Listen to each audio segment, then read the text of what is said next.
Olá, meus queridos, sejam bem-vindos diretamente de Dois Córregos, interior de São Paulo. Eu, André Massolini, peço licença para falar com você. Quer vir aqui para o atendimento online, onde a gente vai bater papo, vou me aprofundar aí nessa história para ajudar nessa situação que porventura você esteja passando? Só acessar o meu site www.andremassolini.com.br. Muito bem, vamos então ao áudio dela que diz assim. Oi, André, boa noite. Por que em relacionamento tóxico a gente acaba se tornando como se fosse espelho da pessoa? No caso, ele era agressivo, brigava, bebia demais. E eu fui adquirindo tudo isso, sabe? Por qual motivo que isso acontece com as pessoas? Mesmo se você você nunca foi assim, você nunca foi de brigar, no meu caso. Nunca foi de brigar, nunca foi de beber tanto, entendeu? Mas após esse relacionamento, eu acabei me tornando igual ele. Por qualquer coisinha, brigava, discutia e bebia também, descontava tudo na bebida. Por qual motivo? Eu até trouxe anotações aqui porque é um assunto bem profundo, né? Bem interessante. Vocês entenderam, né? A pessoa, num relacionamento tóxico, acabou espelhando. Aliás, ela usou o termo que a gente usa mesmo aqui no atendimento. A pessoa acaba espelhando o comportamento da outra. Não é só em relacionamento tóxico que isso acontece, viu, gente?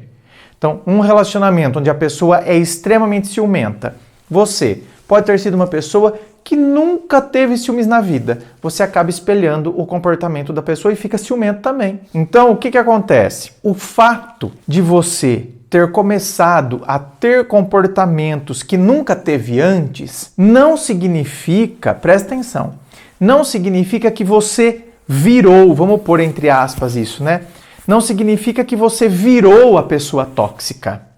Na verdade, isso costuma acontecer por algumas razões bem humanas e dolorosas. Vamos ver algumas dessas razões aqui. A primeira delas, você entrou num modo de sobrevivência. Relacionamentos tóxicos com manipulação, controle, desvalorização ou instabilidade emocional colocam a pessoa em estado de alerta constante. Só quem viveu dentro de uma relação tóxica sabe.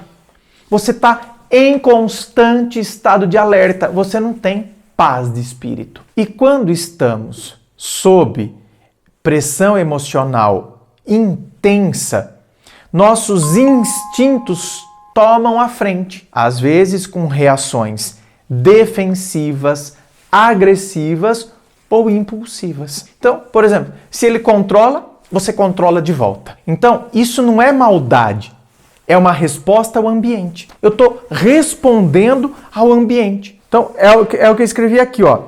Quando, né, você está sob uma pressão emocional intensa, e relacionamento tóxico é uma relação de pressão emocional, então os seus instintos eles acabam tomando a frente, né? Então você fica com reações defensivas, impulsivas, agressivas. Um segundo ponto é o que eu falei, é o termo que nós usamos aqui, por exemplo, no atendimento.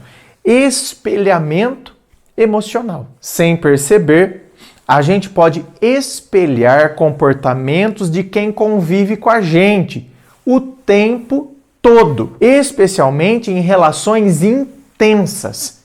Então, veja bem, até num bate-papo que você está tendo com uma pessoa na rua, você está conversando com a pessoa, e aí a pessoa está contando uma coisa interessante.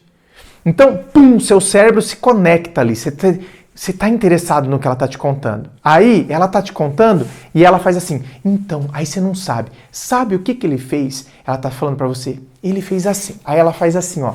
Sem perceber, você faz assim. Você espelhou um gesto da pessoa e nem percebeu. E é uma pessoa que você não tem uma relação intensa com ela. Você encontrou com ela na rua, você conhece ela de vista. Vocês se cumprimentaram e ela começou a contar um negócio que você achou interessante e você, pum, se conectou no que ela tinha para te contar. Então você, não é que isso é regra, não é que isso vai acontecer. Mas às vezes ela faz um gesto e você replica, você espelha isso. Então, você imagine isso dentro de uma relação intensa, porque relações amorosas estão carregadas de emoções. Então, a chance de você reproduzir não só gestos, né? Que o gesto é mais simples, mas você reproduz comportamentos, você reproduz emoções. É como se o cérebro aprendesse por repetição que aquela forma de agir é o normal. Isso é chamado de contágio emocional ou aprendizagem relacional. Contágio emocional é um termo que eu sempre acho até engraçado, eu acho interessante. Um contágio emocional. Um outro ponto, né? Você está tentando se proteger. Muitas atitudes que parecem tóxicas, na verdade, são reações à dor. Como você fica fria e distante, que é uma proteção contra a rejeição. Você desconfia o tempo todo, que é uma resposta à quebra de confiança. Você tem o desejo de controlar o outro, que é uma tentativa de evitar ser ferida de novo. Então, você está vendo que você desenvolveu essas características tóxicas, ficou fria ou distante, ficou desconfiada, desconfia o tempo todo, quer controlar o outro. Tudo isso foi uma resposta à dor. Eu fiquei fria e distante porque eu estou me protegendo contra a rejeição. Eu estou desconfiada o tempo todo porque é uma resposta à quebra de confiança. Eu estou querendo controlar o outro porque é uma tentativa de eu evitar ser ferida de novo. Veja bem, presta atenção agora, hein? Não justifica. Então pode parar se você já estava com o sorriso de orelha a orelha, porque, ai, tá vendo? Eu posso mesmo controlar você, porque coitada de mim, eu tenho medo de ser ferida de novo. Então é por, ai, tá vendo? Obrigada, André. Era tudo que eu precisava, porque eu gosto de controlar o outro. Pode parar, pode parar. Não justifica, mas explica. Então, aqui nós estamos falando de uma pessoa que não tinha esses comportamentos e que, ao ter contato com uma pessoa assim, começou a ter esses comportamentos com uma pessoa tóxica. Então, não é que eu me tornei tóxica, eu agora ativei um modo de resposta às coisas que eu venho sofrendo. Aqui nós não estamos falando de uma pessoa, por exemplo, você que está me assistindo agora, que ficou achando que isso justificava o seu jeito, mas você é controladora. Você é controladora. Aliás, você quer justificativas para continuar controlando. Não é de você que nós estamos falando aqui. Você, aliás, tem que buscar ajuda. Você não tem que querer justificar o seu desejo de controlar o outro. Você tem que buscar ajuda para parar de querer controlar o outro. Então, não justifica, mas explica. E reconhecer isso já é o primeiro passo para sair desse ciclo. Ou seja, eu não tenho que querer continuar controlando a pessoa, eu não tenho que ficar desconfiado o tempo todo, eu não tenho que ser uma pessoa fria e distante. Um outro ponto, você está reagindo à injustiça emocional. Quando estamos com alguém que manipula, mente ou desrespeita nossos limites, podemos começar a agir fora do nosso padrão por frustração acumulada. É como se o corpo gritasse, chega, já deu. Então, sabe, eu me senti injustiçada. A pessoa me controla, a pessoa me manipula, a pessoa mente, a pessoa desrespeita. Então agora, como eu me senti injustiçada emocionalmente, agora eu começo a fazer. Ah é? Chega, já deu. Agora também eu que vou fazer. Eu que vou fazer isso, eu que vou fazer isso, eu vou agir isso. Então agora eu começo a dar o troco. Por fim, o mais importante, você não é uma pessoa tóxica só porque teve comportamentos reativos a um relacionamento abusivo. Isso mostra que algo dentro de você estava tentando se defender, mas que precisa ser cuidado e curado. O que pode te ajudar agora? Se afastar ou pôr limites reais se ainda estiver na relação. Reconhecer seus próprios sentimentos sem se culpar. Raiva, cansaço, medo, tudo isso é legítimo. Entendeu? Sim, eu senti raiva, sim, eu não tenho que me culpar. Eu senti raiva.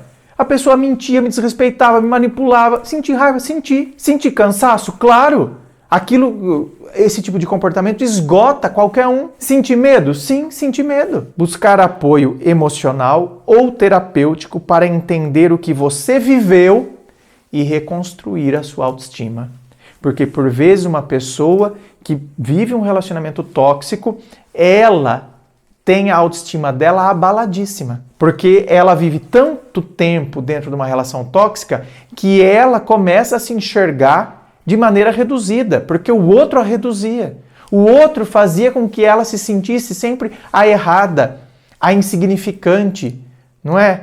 A diminuída, a incapaz. Se perdoar por ter reagido como reagiu. Você não escolheu entrar nesse ciclo, você sobreviveu a ele. Inscreva-se. Fico aqui aguardando a sua inscrição.